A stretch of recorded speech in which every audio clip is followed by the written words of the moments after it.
Минус 45 градусов Цельсия. Глухая сибирская тайга. Старушка открывает дверь своей хижины и замирает.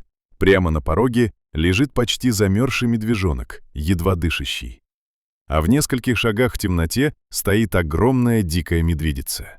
Она просто смотрит и уходит, оставив своего детеныша у двери человека. Старушка заносит малыша в дом и начинает его спасать. Но поздно ночью медведица возвращается, и то, что происходит дальше, невозможно объяснить. В самой глубине сибирской тайги стояла одинокая деревянная хижина. Вокруг тянулись бесконечные темные леса, занесенные снегом. Ближайшая деревня была за десятки километров, а зимой дорога туда почти исчезала под сугробами. В ту зиму морозы были особенно суровыми, температура опускалась до минус 45. В этой хижине жила пожилая женщина по имени Клавдия. Она прожила в тайге всю жизнь и привыкла к одиночеству. Дни проходили тихо и однообразно. Утром она растапливала печь, занималась хозяйством, а вечером сидела у окна с кружкой горячего чая, слушая, как ветер воет за стенами. Той ночью метель была особенно сильной. Ветер бился о стены, будто кто-то пытался попасть внутрь. Клавдия уже собиралась ложиться спать, когда вдруг услышала слабый звук у двери. Сначала она решила, что это ветер бросил снег на крыльцо. Но звук повторился, тихий, жалобный, похожий на писк. Старушка взяла фонарь и осторожно открыла дверь.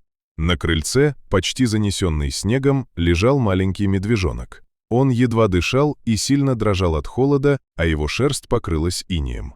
Но еще больше Клавдию поразило то, что стояло неподалеку. В темноте неподвижно стояла огромная медведица. Она не рычала и не двигалась, просто смотрела. В этот момент Клавдия поняла невероятное. Дикая медведица принесла своего детеныша к человеку. Медвежонок тихо пискнул, словно теряя последние силы. «Ох ты, бедняжка!» – тихо сказала Клавдия. Она быстро подняла малыша и занесла его в дом. Закрывая дверь, она чувствовала, что медведица все еще стоит где-то рядом.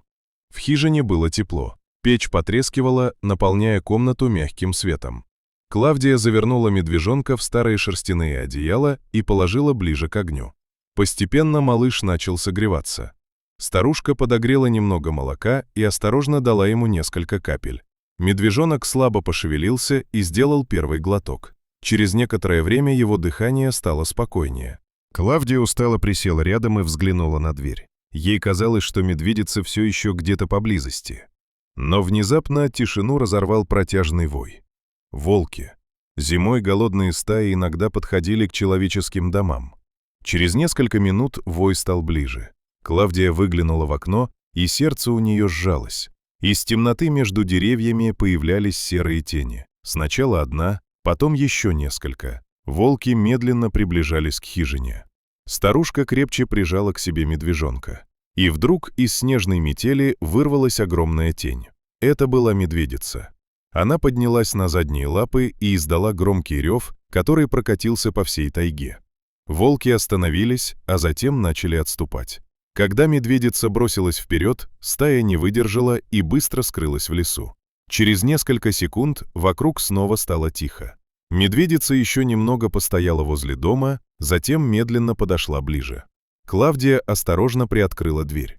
На руках у нее был уже согревшийся медвежонок. Малыш тихо пискнул, услышав мать.